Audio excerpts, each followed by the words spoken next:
It's the Mike Francesa podcast on the Bet Rivers Network. Hello again, everybody, and welcome to the Mike Francesa podcast. We are halfway home on divisional playoff weekend after a couple of interesting games. The early game was 10-10 at the half, and you really were wondering how much pressure was on Baltimore and their MVP quarterback, considering how badly they have performed in the playoffs at home in recent years, how they had been 1-3 in recent years, how that was what Jackson had done in the playoffs, and that was his favorite. They did not look good. They clearly were playing well enough on defense. They gave up the punt return. And then after that, they really had a lot of trouble with their offense in the second quarter. But they came out in the third quarter, and they were a different team. First of all, they went to the quick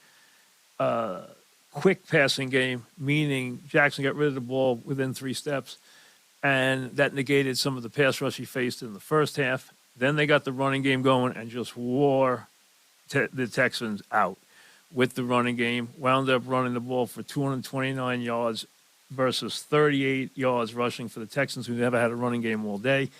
Outscored their opponent 24-0 in the second half, and you could see the Ravens just take a complete deep breath. You saw Jackson revel in the fact that he had two rushing touchdowns among his 100 yards, 2 passing touchdowns, so he was a guy who produced 4 touchdowns today. He has, as we said, taken a lot of heat. He would have taken a tremendous amount if they had not won this year. Now they move into the AFC title game, where they will wait the winner of the Kansas City-Buffalo game. So you have a classic confrontation in Baltimore in the early championship game next Sunday, no matter what happens, because whether it's Kansas City or Buffalo, doesn't matter. You have a heavyweight battle tomorrow, and then you have a heavyweight battle next week, and either one is worthy of respect. Either one could go into Baltimore and win. We know that. Baltimore knows that. So, and you have a very good chance that the winner of that game could win the Super Bowl. And San Francisco, in the second game, let's be honest, they're lucky to get out alive. They were outplayed for 50. I would say the way to look at it is they were outplayed for 54 minutes in the game when Green Bay missed that 41-yard field goal that would have put them up 7 and given them the cushion they needed to at least where if they give up the touchdown, they're either going to get a last-second shot to get the game into overtime or they're going to go to overtime. Missing that field goal really took a lot out of them. Now, San Francisco struggled in this game for 2 reasons, distinct reasons. Number one, Purdy can't throw a wet ball. We know that. He cannot throw a wet ball. That was very obvious. When the rain stopped, his throws got incredibly more accurate. He threw with more confidence. But when he was throwing a wet ball, he didn't know where the ball was going, and he was lucky a couple of them weren't picked off and taken a very good distance on the field. San Francisco got hurt by some big penalties in the pass defense, including a 41-yarder right before the touchdown earlier in the game. And if you look at things like the 4th and inches that Green Bay didn't get, some of the other plays in the game, Green Bay could have easily won this football game. As a matter of fact, like I said, they outplayed them for the majority of this game. They're going to kick themselves. They're going to be happy with their season. They're going to be happy as a very young team with a young quarterback who is a star in the making, a young receiver room that has nothing but first-year and second-year players at wide receiver and tight end. They accomplished a lot. They got good performance out of Aaron Jones again, who finished the season with 5 straight 100-yard games and had 100 yards today when he got that 50-yard run late. But they're going to also find it very bittersweet because they had many opportunities to win this game. And even when McCaffrey scored, and I thought Green Bay messed up by not calling timeout and making sure there was 145 or 150 left. They let it get down to 107, but it was 107 with 3 timeouts, which is more than enough time to get a game-tying field goal. Now, whether the kicker would have made it or not, considering his troubles this year, who knows?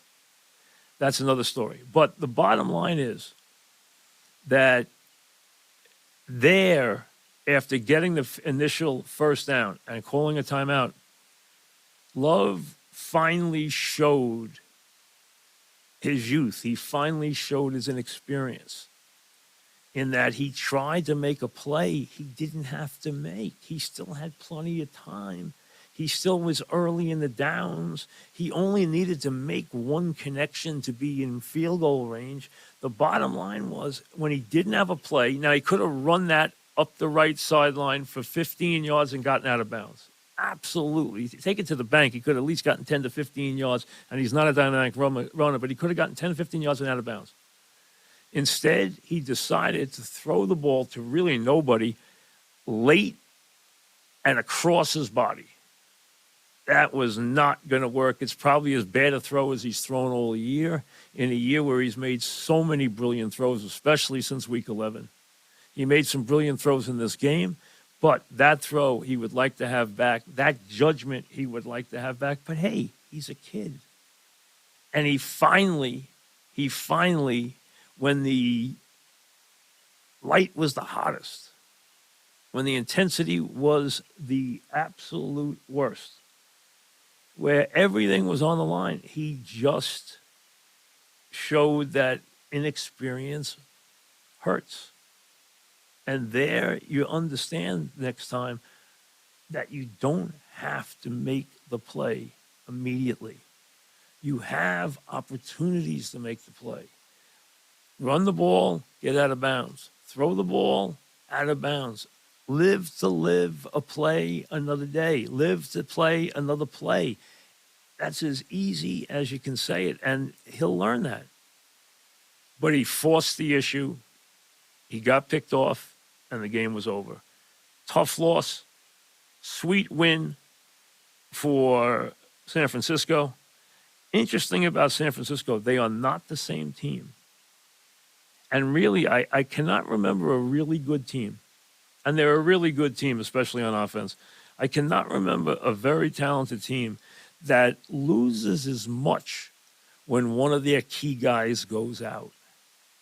When McCaffrey is not 100%, they're not the same team. When Debo, who went out, is not there, they're not the same team. When Trent Williams goes out, they're not the same team. And this time they lost Debo, it hurt them dramatically. You had Purdy having a bad day, not being able to handle the rain, not throwing the ball well. And he got bailed out a couple of times. He got bailed out by some big plays from McCaffrey, who wound up with 98 yards rushing and 2 touchdowns. He also had 30 yards in receptions. You had Kittle make some big plays, despite the fact he had a drop on the last drive, the only incompletion Purdy had. But Ayuk made some really big plays, including digging a 3rd down play on the last drive out of the dirt and holding on to the ball. Otherwise, it would have been a 4th down play right there with about 3 minutes left. That was a critical play, and he made a couple of he only had 3 catches for 32 yards, but he made a couple of really good catches on his shoe tops. And those turned out to be very big plays in the game. He got bailed out a couple of different ways from different guys, and that really saved the day for Purdy, who did not have a good day. But when the game was on the line, when his team needed him in the final minutes, he was there. He was there making the right play, driving his team into the end zone, and that's what his job is. His job is to get the job done, get his team into the end zone when the game is on the line, and that's why they'll be playing in the NFC title game next week. Because he did that on a day where he didn't have a big day. Give Green Bay credit. They finished the season strong. They did some really good things. They stunned the Cowboys, and they came within maybe an errant field goal or a whisker of stunning the Niners. They really did. So the one seeds got into action. Neither one was outrageous. I mean, Baltimore had a rough first half and was only 10-10, but then had a very impressive second half where they outscored the Texans 24-0. Shut them down completely. Texans didn't have an offensive touchdown on the day. They only had the punt return. Didn't score in the second half. And Baltimore got a good performance from Jackson, who finally gets that off his back and rushed for 229 yards. And they will await the winner of Kansas City, Buffalo. San Francisco will await the winner of Tampa Bay, Detroit. So Baltimore today, not surprised. I thought with the cold weather and with the running game, I thought that Baltimore would win by double digits. Now, there were a couple of reasons why I went with San Francisco in the second game, taking the 10 points. Number one, Love was really hot and Green Bay was hot. But number two, if you look statistically, I had told you earlier in the week, the number one seeds don't both usually cover. It's very rare when they do. I thought Houston was going to cover, so I thought I'd take the points with Green Bay in the second game. Worked out, turned out to be that way. Green Bay played well enough to win the second game. So went 2 for 2 on the first two games today after 4-2 last week. Tomorrow, here's how I see it.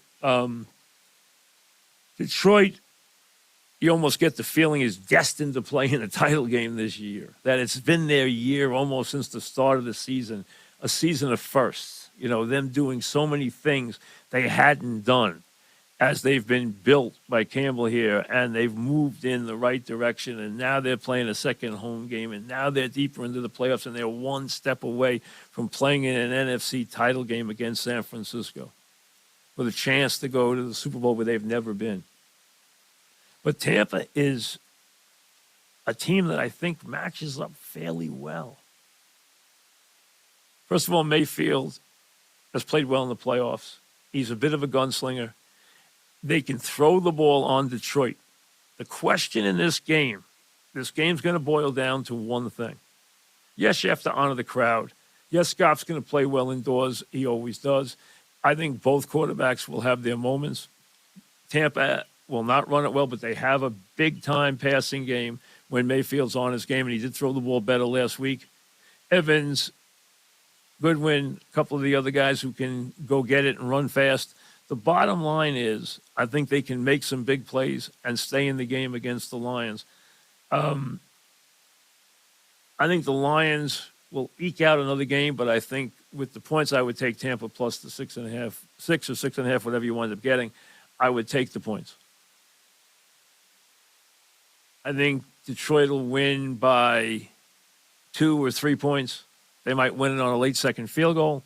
They might win it in overtime. They might have to eke it out late. The bottom line is I think they will emerge, but I think it'll be a very tight game, one played inside the 6.5 points. And then we're to the last game. And you can say the way the season went down the stretch, Kansas City didn't look good, but they won the game they had to win last week. You can say that it's Buffalo's time. They had a 5% chance at one point of making the playoffs. They were able to unseat Miami. They got to the 2 seed. Now they have a chance to move forward after the Pittsburgh game. But there's a couple of things that stand out to me. Number one, Pittsburgh, which I had no regard for their offense, moved the ball really well for them last week. Buffalo is extremely banged up on defense. That's number one. Number two, and you saw it be a factor today. Special teams are a factor. Kicking can be a factor. Field goals can be a factor. Kansas City has the better kicker. Last week, Buffalo tried 3 kicks. They missed a short one. They had one blocked that led Pittsburgh back in the game of the 3 that they attempted, and they made one. Kansas City was led perfect in their kicking game last week.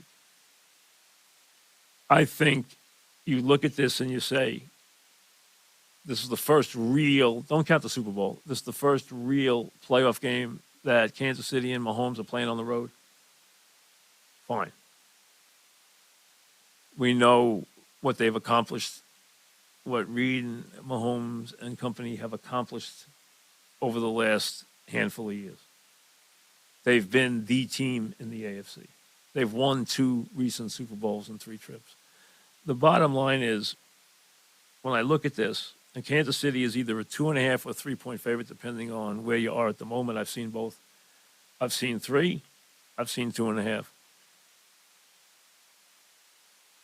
I think that Kansas City's better in the coaching department. Kansas City's better in the kicking department. Kansas City's better on defense. That's a lot. Both have dynamic, wonderfully talented, big playmaking quarterbacks. We know that. We've been there. And this game, if it was played 10 times, would probably come out 5-5. I mean, they're that close. And the game's in snowy Buffalo, but the cold weather won't bother them. Kansas City. We know that. They played in one of the coldest games in history last week. I think that Buffalo's defense being so banged up, they've lost some really key components to that defense. So, gun to my head, and like I said, if they play 10 times, I think it'd be 5-5. Gun to my head, I would take Kansas City and the points. I get the points, and I think Kansas City's a smidge better. I know sentimentally, most people who are not Kansas City fans are rooting for Allen and the Bills to finally get there. I can understand that. They actually probably deserve to go after what they've given the league in recent years in terms of excitement and everything else. And Kansas City's been there a ton. But if you're asking me which way would I go, I'd go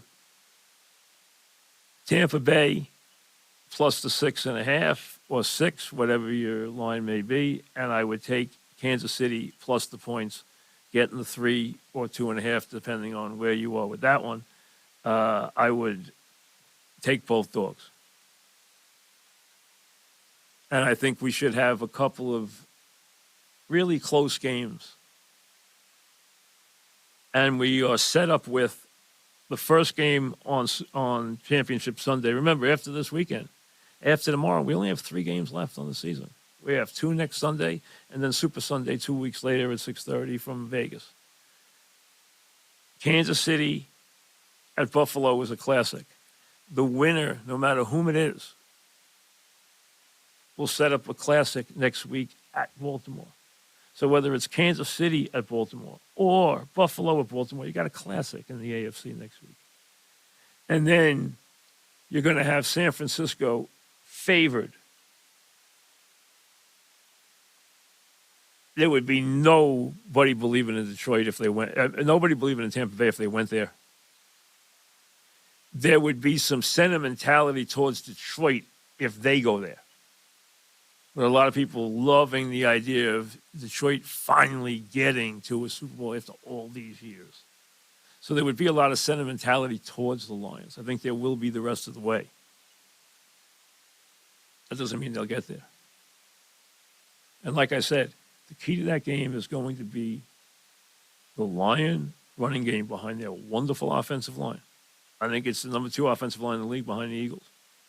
And I think that line and those running backs, like Marine Gibbs, against Tampa, Tampa can shut down the running game. If they do and make the Lions one-dimensional, they have a legitimate shot. Plus, they are going to have to make plays down the field with Baker hitting Evans and hitting Goodwin and making big plays down the field. He hit his tight end a lot last week, so I'm sure Detroit's going to be paying close attention to him. I would expect him not to have as big a game. I would expect Evans to lead a wide receiver brigade, which will be the key targets. So I think we could get 2 very close very good games. We got two pretty good games today because, let's be honest, at halftime, you were wondering whether Baltimore was going to snap out of it. They did not look good going into the half. And Houston should have been in front because they missed the field goal. Missing field goals in these games kills you. That's why having a dependable kicker makes a big difference, like Baltimore does, like Kansas City does. Having that dependable kicker makes a big deal. Think about how much that kick took the starch out of Green Bay tonight, and how much that kick took something out of Houston going into the half last night where they should have the lead. Those were very makeable kicks. You've got to make those kicks in the playoffs. Because the big play, the pick six, the punt return, just is a shot to the solar plexus in the postseason. It really is. So we're halfway there. And we should have a couple of interesting games tomorrow with Tampa Bay at Detroit, followed by Kansas City and Buffalo in what will be clear but very cold weather in Buffalo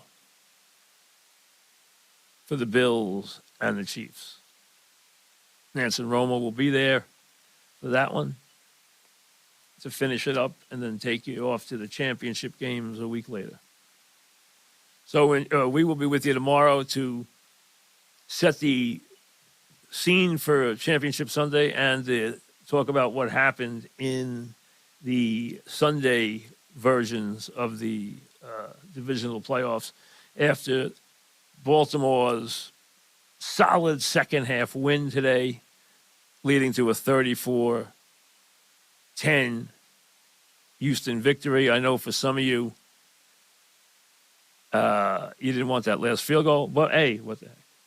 And in the second game, a missed field goal made Green Bay vulnerable, and they give up the touchdown with a minute left, and then Love throws a pick, and San Francisco survives by 3 points in a really hard-fought, solid game that Green Bay will take their flight home thinking,